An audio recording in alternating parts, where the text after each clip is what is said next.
It is Friday, March 22nd, 2024. I'm here with Arthur Nisly. And Arthur, we don't have your bio printed on our website because you are one of our first guests on the podcast that's Okay. not from Sattler. Okay. So I thought I could just open by asking you your story. Sure. How do you share your story? Sure. Where are you from? Where are you Okay. about? Are you married? Do you have kids? All whatever you want to include. Okay. I grew up in Kansas, the South Central Kansas, the Hutchinson community. Um, from an early age, I just knew that I wanted to be involved in missions. I didn't know what it would look like. And then in my early 20s, I went to Costa Rica for 2.5 years. And then while I was there, they asked me to come to El Salvador, where they were recovering from all the missionaries having left because of the civil war there. I loved. I was a single pastor, and I loved what I was doing, and so I just told the people going home to get married, and I'm coming right back. I married my childhood sweetheart, and it was about 2 years later that we moved to El Salvador, and I worked there as the mission director under Amish Mennonite Aid. And my wife and I loved it. We thought we would be there the rest of our lives. Um, and so 30 years of living there, we loved it. We thought that was a perfect fit. And then in 2016, we had to come back to the States because of my wife's health. And that was a jolt, unexpected. We didn't know what to do with that. And so I still remember the day I was driving truck for my brothers. Here I am. I'm almost 60 years old. I thought I was going to live the rest of my life in El Salvador, and then all of a sudden I'm transplanted back to my home community, and I'm trying to figure out what to do. I'm working for my brothers, trying to figure out what to do next. And so I still remember the date, June 30, 2017. I just kind of out of the blue said, "So Lord, what am I supposed to do now?" And it wasn't an audible voice, but it was a clear sense that God wants I want you to learn how to help people who are struggling with addiction. Hmm. And I immediately knew that meant my people, conservative Anabaptists, and that it meant a sexual addiction. Hmm. And so, I would listen 8 hours of audio per day while I was driving. And I was just trying to figure out what this looks like. My constant question was, will this help my people? And so there was a lot of, uh, brain science is a big deal in sexual addiction recovery. And my question is always, will this help my people, or will this be something that is theory that doesn't really make a difference? Fast forward to, where do I learn? Where do I take training? Where do I get the step to dive in and start? And so I took some training, and before I took the training, I sent the guy an email and said, "Would you be willing to teach me? I don't have a significant sexual addiction story." And he said, "Sure, you can take the training, but I don't think anybody will listen to you." Hmm. And I said, "Okay, that's fine, but I feel like God is calling me, and I'm willing to take that risk." And so that's what I did. And basically, he taught me about the technology he uses and how he goes about doing it. He didn't help me very much with a curriculum. And so but it felt safe. I said, if people come to me, it's going to be slow, and I'll just keep working part time for my brothers. And yeah, that's what I thought would happen. But the first person came to me via email and said, "Arthur, would you walk with me?" That was 2019.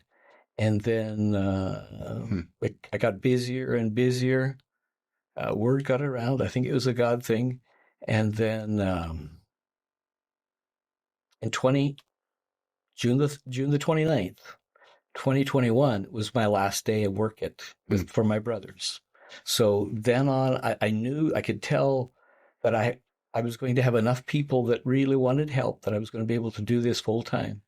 I took the way of doing this for profit, because I didn't think. I said, why would we create a nonprofit if we don't know if this is going to fly? Mm-hmm. And I've been amazed at the way that people are coming to me. This month of February, 10 different people went to the website and filled out the form and said, "Can you help me?" What's your website? HopeJourneyGuide.com. HopeJourneyGuide.com. Mm-hmm. Okay. So it doesn't take very long. You can. I have two different sides of the website. One is I want to help other people, and the other is I need help for myself. And I'll talk about that later. But I have just been blown away with the number of people who are just, this looks like a safe place. It's not my home community, or maybe it's because I don't know anybody in my home community that I can trust. And so they contact me, and we have that free discovery call, and then we figure out if this is something that they want to do. Sadly, there's a bunch of people, they have to wait. I'm so busy that they have to wait a couple of months. But I've hired a man to help me with keeping the people busy doing valuable things during the months that they're waiting for me. And so I'm really excited about that. And that sounds like a long bio. But anyway. No, it's your story. Yeah. It's my story. And I don't think of myself as a business administrator, but I'm having to learn, how do you do this? Yesterday, I was talking with, I call him my mutual mentor. We spend time together once a month. And he just said, Arthur, we have got to figure out a way to scale this so that we can have other people doing what you're doing. Because if you do the math, we need dozens of people doing what I'm doing. Mm-hmm. I also train people. I teach them what I'm learning twice a year, 2 groups of 10, and they 2 Monday evenings a month on Zoom. We talk. I teach them what I know, what I've learned. We discuss things. These men become friends, and so it just, I guess it was last year, in March of last year, I was feeling this. I've got to have a way to get people to help me. Most people expect to help people face to face, local, but we need more people. We need more people to not just do local, and so the vast majority of the people will be helping people locally in their local church or face to face encounters. But the need is so huge for people to help people from a distance. And so I'm having people sit in on my sessions. These people who've gone through the mentor training, I call them prayer partners. They sit in on my sessions and I tell them, and they learn about what I do, and it takes it from theory to practice. And so we've been doing that for almost a year. And I have like 10 men that are sitting in on my sessions. But we still haven't mastered this last step to go from sitting in on sessions to daring to do what I'm doing. And we have some ideas. We're praying about this. I think we're going to be figuring something out, but that's where we're at right now. I love what I'm doing because God has given me an audience. Some men are really stuck, but not near all of them. Some of them are struggling less frequently, and I get to work with them and to figure out what's going on, what's triggering them, and so I'm practicing. I'm learning with them, and I've become very confident about what the primary triggers are of the kinds of people that come to me. So I'm really excited about that. And the people that want to help others are going to be talking to people like that. So Yeah, it's hard for me to keep track of all the questions I have for you. You mentioned a couple of things in your story that I want to touch in on, and maybe I'll just ask some quick rapid fire questions. What are the general ages of people you're working with? Is it's a it good question.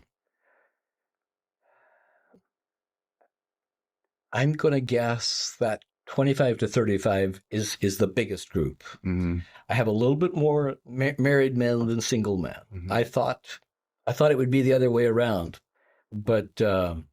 I'm going to guess I have a couple 45-year-old men um, and lower 20s, but the middle. I think I'm guessing that 25 to 35 would catch over half the people that I work with. So it's sort of the concentrated age is young adult, but Yes, it's either people who would like to get married, but don't feel comfortable getting married, taking this into their marriage, or the people who are married and it marriage didn't fix it like they thought it would, and so it can be either way. and then how do you how do you find or do you market your business? Do people find you? Is it word of mouth? What's the mechanism? There's people who write me these emails and say we can make your website more visible. But there's no reason to do that because I have more people than what I can help right now. And how do they find you? I've gotten to speak at several big public events, Got it. and it's just word of mouth. Right. I don't understand. It's a God thing. I'm convinced. But people go to the website, and then there's this free discovery call. Okay, I have a couple testimonies there of people who talk about their relationship and working with me. And yeah, I start working with 2 new people a month. That needs to change, but that's where I'm at. And so if I have 10 people, if I do discovery calls with 10 people, and probably 75 of the people say, this is what I want to do, there's no sense in waiting. Even they're willing to wait, even though they have to wait a couple of months. They just say, I'm ready to do this. They're frustrated because they can't get on top of it themselves. Right. And then maybe I'll just ask a little bit about this is a fascinating topic, but what's your method? Once what do you talk about? What have you found? And when so I'm guessing you train other people. What do you train them to do? What does it typically look like? Okay. Um, in December of 2021, I found the Freedom Fight. Mhm. It's a series of 64 videos, 5 to 7 minute videos that people watch if they're married and if they're not single. It's six less lessons. I feel like it's the best thing I found for people like us. Good stuff, Bible based, and and so I'm confident. I have them doing that. I use a coaching software where I can assign homework assignments, and uh, I see their checking in forms. I see their crash reports, Mhm. and so before each session, I just kind of go through stuff and I see where they're at. But my current philosophy is that I'm using the coach account. I'm using the Freedom Fight to cover basic teachings. They do a better job than what I could. And my current philosophy is I'm going to follow the theme of emotional pain, the things that trigger them. I'm going to follow that.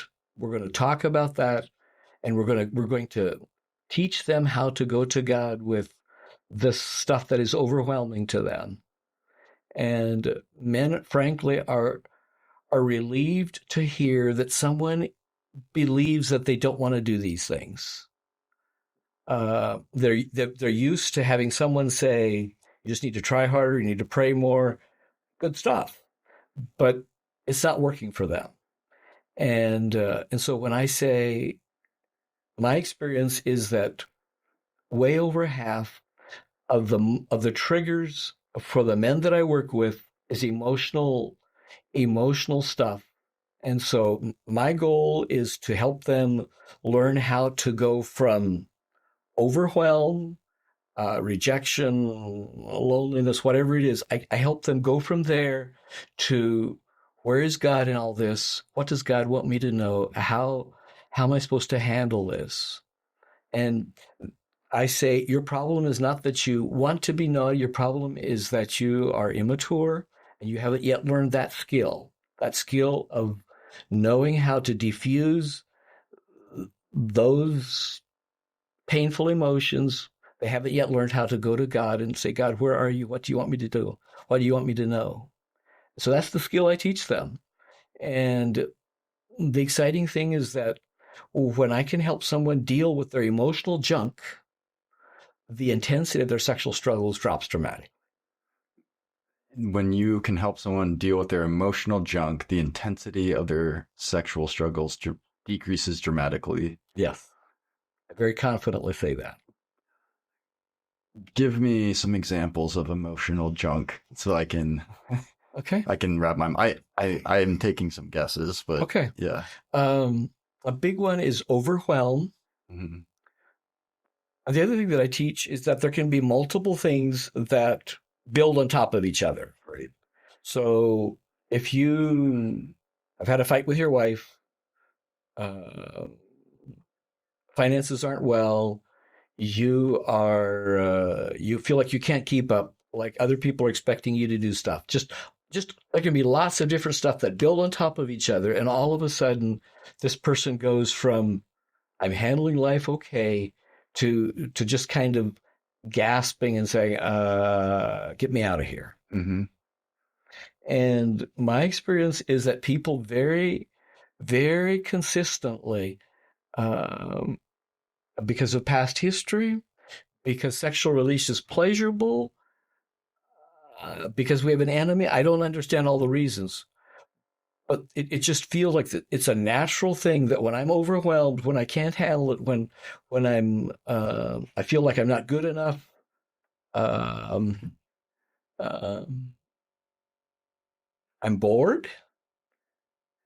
People have gotten used to the dopamine rush of sexual release, and then all of a sudden, I'm teaching them to stop, and all of a sudden, life is boring. Mm-hmm. And so that's another one that some of my guys are dealing with. So those are some of the ones that I think of right off the top. That makes sense. And then my string of questions, it might seem a little bit unrelated here, but what do you deal mostly with men and not women? And how do you defer women to somebody else? How do you think about that? I work only with men. But this is my chance. I'll just say that sexual addiction among women is a bigger issue than what we have thought. Mm-hmm. And the women who are trapped feel shame, additional shame, because women aren't supposed to have this problem. And so this is my opportunity to say, women who struggle, they're not weird, they're human, and we need to help them. On my website, under the resources section, I have a list of women that are willing to talk to betrayed spouses. Great. And I wish I had a list of men, but I don't. I don't know who to refer people to when You're over capacity. I'm over capacity. And so and then I want to ask you something about, in your story, I think I understood right that a lot of people look outside their own community for help. Mm-hmm. and as opposed to within their own community. And so do you see the relationship that as a benefit to be removed from somebody's other circles of relationships, or is that not a benefit when you're trying to help somebody that wants to overcome their addiction? Yeah. Well, my first comment is that men who are struggling, sensitive men who are struggling, will go to their church leaders. Mm-hmm. And the church leaders do the best they can, but they don't know what to do. And the tendency is to heap on shame. Yep. And if you heap on shame, other people learn it's not safe. It's not safe to get real. And so there are people who just say it's not safe. I can't think of anybody that I could talk to. And so I think my model, I'm kind of shifting, but I think my model is better because I don't take them out of their current environment. There's other residential programs that I think are probably the best thing for men who have to have a high walls around them and to not be able to be naughty. But the men that come to me, almost all of them are able to make significant progress, and they're glad to be able to talk to someone. And they're always checking me out. After their first big crash, they're watching me to see if I'm going to be judgmental, if I'm going to be helpful, if I'm going to help them get back up again, or whether I will shame them like everyone else has. And so I lost your question. Where were we? It was more about the benefit of being outside community versus inside community. And what I'm going to get at with that is, if you're over capacity, is it a benefit for communities to train up their own people? And then should they be aiming outside of their own? Should it be community to community or within community?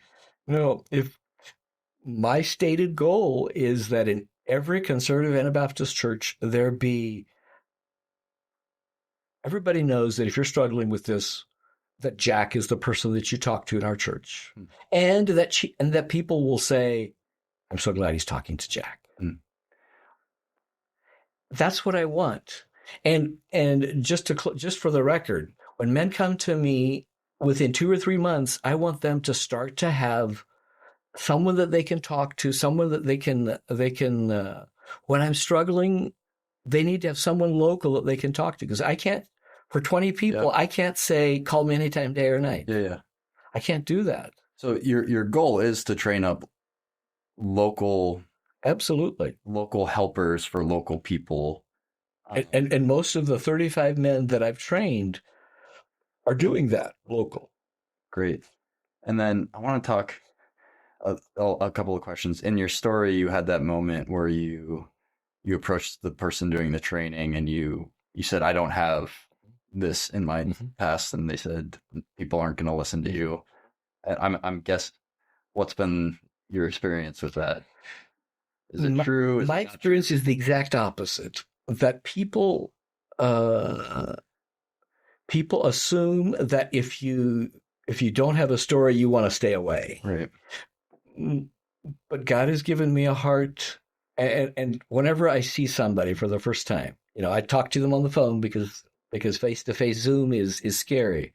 But whenever I see somebody the first time, I can just see who they're going to be once they're free. And I get so excited because I can see, I feel like a granddad because I have these men who are getting married and they're at a good place. They're useful in their local churches. And so my goal is to have the men that I train, for them to lead out in their local churches, making it safe to give help. And my premise is that if we have a basic framework that helps us to understand why people act out in the first place, that we can walk with them and we can help them. And it's the people that are harsh are the people who don't know what to do. The people who are harsh just think, well, he's still struggling. I've told him to pray more. I've told him this. And it's just kind of this feeling of, well, I just heard a story recently of someone who when the church leaders found out that he had some level of struggle, he's on their radar now, and they are saying before communion, you need to disclose how well you're doing, so we know whether to let you partake of communion. That's the wrong way of using communion. So coach me through that. Let's say that I'm in a men's small group, like a normal, regular men's group that meets, and somebody confesses as a sexual sin, let's say to 4 people.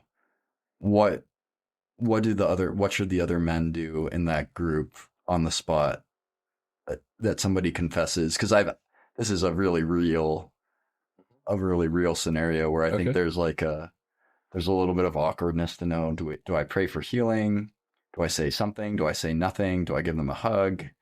Do I avoid it? What do I bring it up in communion? Do I pull them aside and say, make sure to solve this before taking in the part of the Lord's Supper?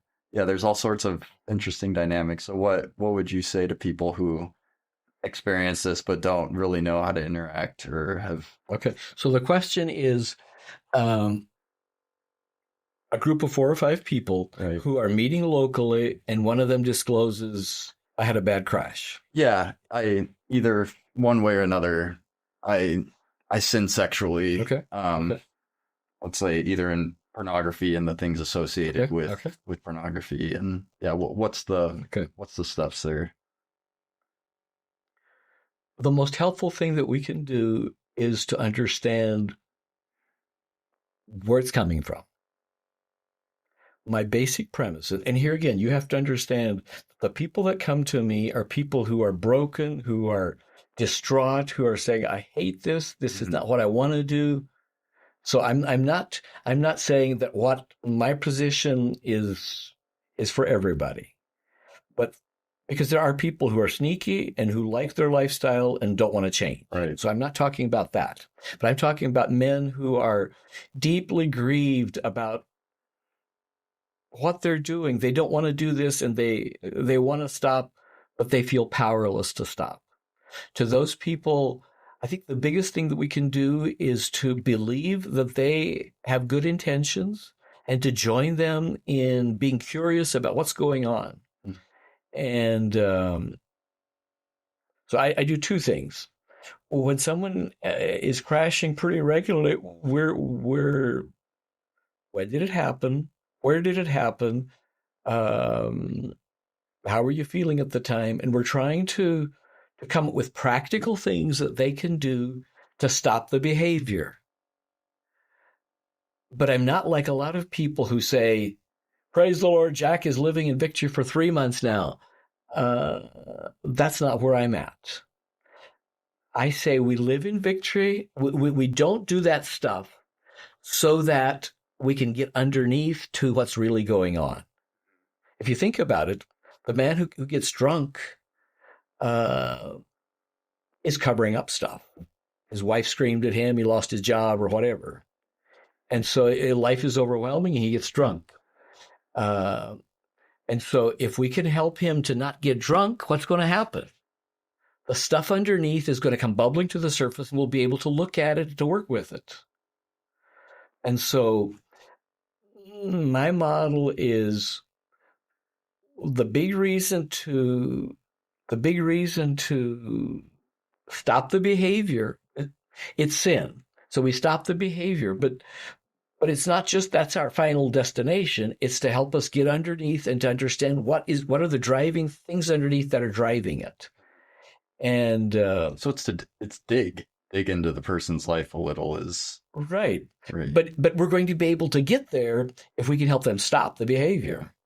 And so I do practical things to help them stop. And then the second thing we do is to help them identify what's going on inside. and why they feel those things. A lot of men are not very emotionally aware, and so I get to walk with them. I model that for them, and then the third step is to teach them how to. I call it two-part journaling. Often it's a letter to God. I'm feeling this. I'm feeling this. This is why I'm feeling it. So where are you, God? What am I supposed to do with this? What is the godly way to handle this? And learning to connect with God and to get His perspective is going to calm me down in significant ways. Plus, they learn to have a personal relationship with God, and that excites me. So I get to help people. Way over half of the men that I work with experience really significant victory with. They no longer go there because they know that it's not so much that I'm a bad person, it's just that I didn't know how to find freedom. And then they develop that relationship with God. That's what I get to see. That's what excites me. Yeah, and so when we were talking a little bit earlier before we're recording, and I guess you, from what I understand, you view, and I think I agree with this, that people aren't, it's hard to talk about this stuff. Mm-hmm. When you talk about it, you are nervous, you're afraid. But I'm not nervous anymore. But so how do you, what are some of these barriers that people have to approach you, to approach anybody, and how do you overcome some of these inhibitors to talking about this? See, I have the blessing of having done this for a couple of years with a lot of people, and I very confidently can tell them. I often tell guys early on, I say, I don't think your problem is that you have too many sexual hormones. Your problem is that you haven't yet learned how to go from emotional overwhelm to calming yourself down. Mm-hmm. And so when men hear that, it gives them hope. I'm not this wicked person. It's just that I haven't learned that skill. And they have hope. They say, "Oh, it's a game changer to understand." Because before this, they are asking themselves questions. Why do I do the things that I hate? That's a big question. I claim to love God, and I'm sure I'm never going to do it again. Mm-hmm. But then I did it again. And their self-confidence and their understanding of what's going on just goes out the window. I don't know what's going on. And so I think people, when they do a first crash report, they're kind of checking me out to see if I'm going to beat up on them or if we're going to dance around this. If someone tells me I kind of messed up, I say, I don't know what that means. I want to know what you did, how long you did it, how soon you got up afterwards. And they just know that. And we very quickly can get past the shame, and we diagnose what's going on, and we'll try whatever to be able to help them. Right. So I don't know what it's like to feel shame. When they understand that I'm glad to be with them and that I'm not putting them in a box, their way of looking at it changes, and they're glad to be with me, even though they have a crash report. And you have I'm guessing you've seen transformation and positive testimonies. Yeah, lots. There's hope. Yeah, there's lots of hope. Just yesterday, I had a man, we had my last meeting with him. He's going to get married before too long. And he and I agreed together, you're good to go.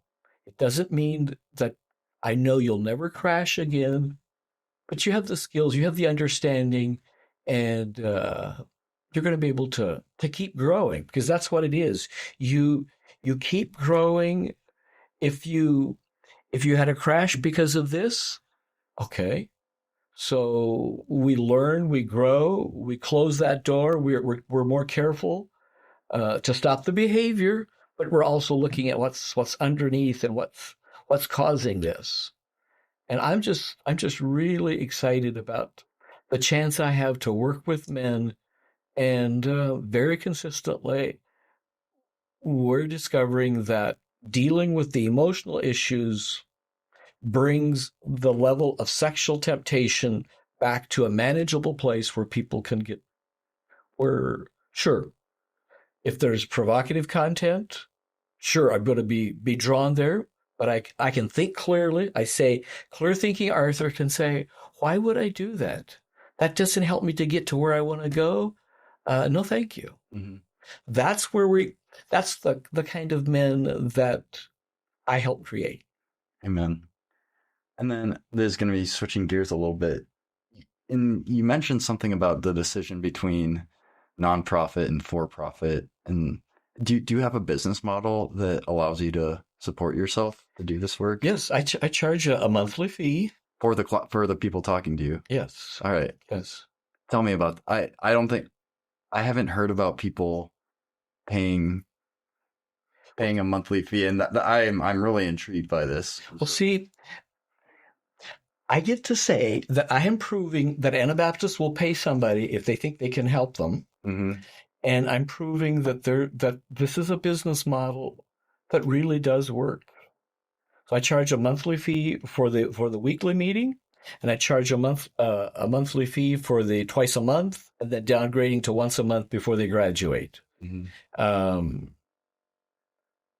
Right now, I'm working hard to improve the mentor training, and I'm working with men who the prayer partners. So I'm doing things that I didn't used to do, and the finances are tight.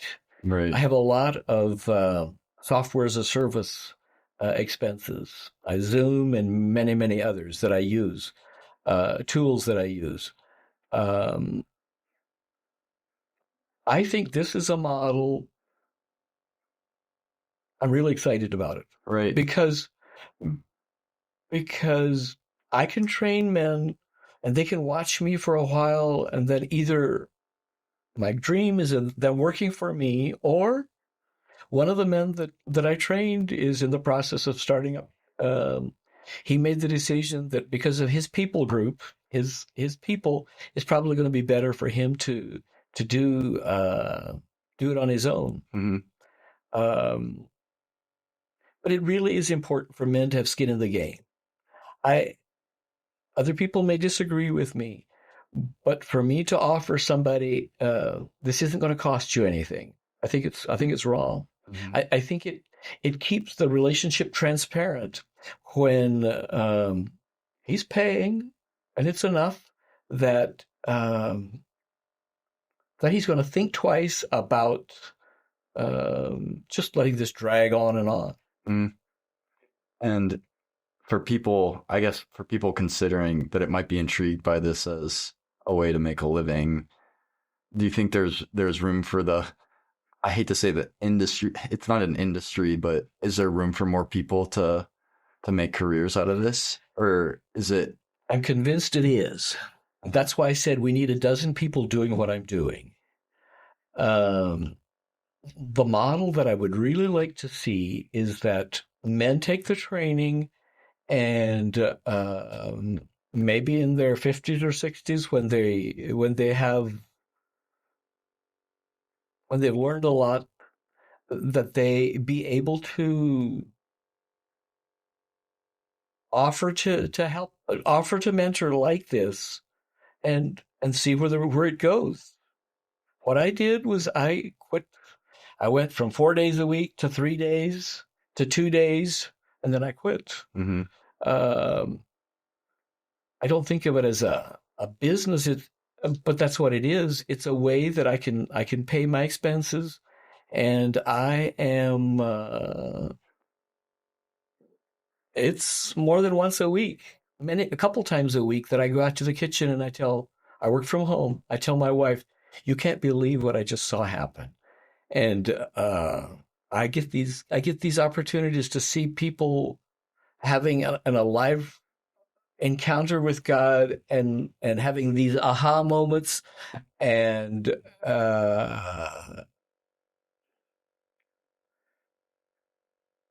it's wonderful. I love what I'm doing. I get to see people change, and yeah. Well, I guess, and if you had you explained your website that there's a place to go if you want to help people, a place to go for people who need help. Would you have any sort of general next actions for those two categories of people Sure. to share with Sure. on here? Yeah. If you want to get help for yourself, just there's the two categories, and then click on free discovery call.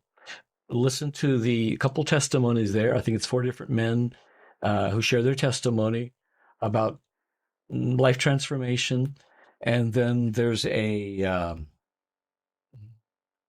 schedule a free discovery call, and so they'll do that.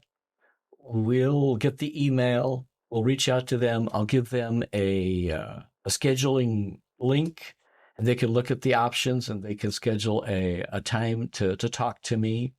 It's 45 minutes, and they tell me their story, and I tell them whether I think I can help them, um, and then they get to decide. Mm-hmm. I don't have any problem with people saying, I want to talk to my wife.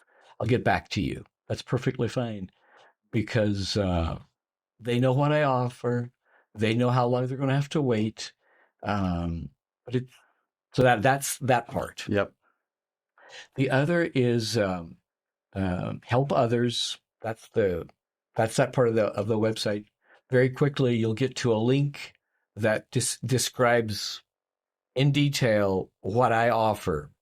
And just for the record, I am the May group is I have 7 people out of the 10. As soon as I expect before the end of this month, there's another publicity event the end of this month. I'm afraid that it's going to fill up, and then I'll have a group in September. But basically, there on that, I describe everything. If you want to ask questions, you could reach out to me, and I'd answer your questions. But those are the next steps. Okay. Great. And then I'll leave it with some open-ended questions here, but do you have do you have anything else you would like to talk about or share about your burden for God's people or your vision for the future or anything at all?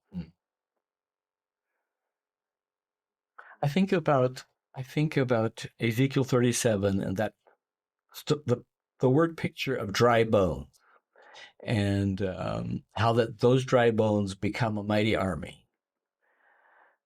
I think there's a lot of people sitting in church who don't who